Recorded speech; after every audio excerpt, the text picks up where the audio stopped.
Kamay. Oo. Ano nangyari? Hindi ko na po alam.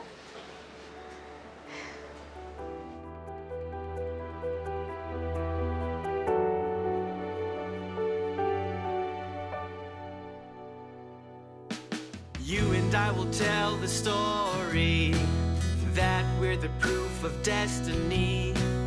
Gonna make them all believe that there's a thing called fate. Tell the world the story. Bago tayo magsimula, gusto kong malaman kung may tumututol ba sa kasalang ito.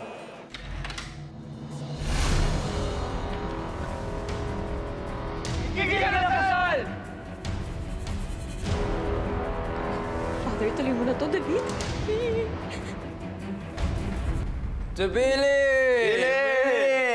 Para sa'yo, Billy. Sinabi ko na nga ba, si Ethan ang pipiliin ni Billy. We all knew that it was gonna be him. Eh, ano naman ba laban natin dun sa una niya naging crush, di ba? Ano ang nagustuhan niya kay Ethan? He's so... mabait. Walang ka-challenge. Sobrang boring. Oo nga. At saka, pag nagsalita yun, di mo maintindihan. Sir, can I take your order, sir? Ano daw? Kuha mo. Pa-accent pa eh. Kuha mo. To accent! Okay ka lang, nak?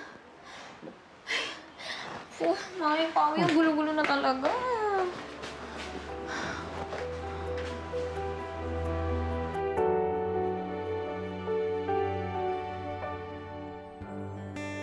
Alam kaya niyang kakaibang ganda. Wala sa iba, sa kanya ko lang nakita. At habang mas nakikilala siya, unti-unting ako ay nabighani niya. Bago po tayo magsimula, gusto kong malaman kung may tumututol ba sa kasalang ito.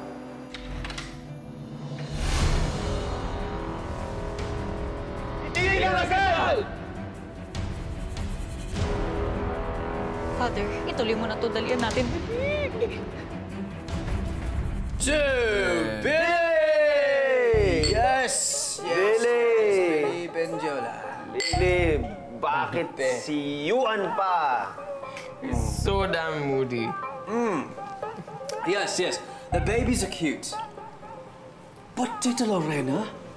I'm sure that Johan is going to boss Billy around. Pati si Tito Jason.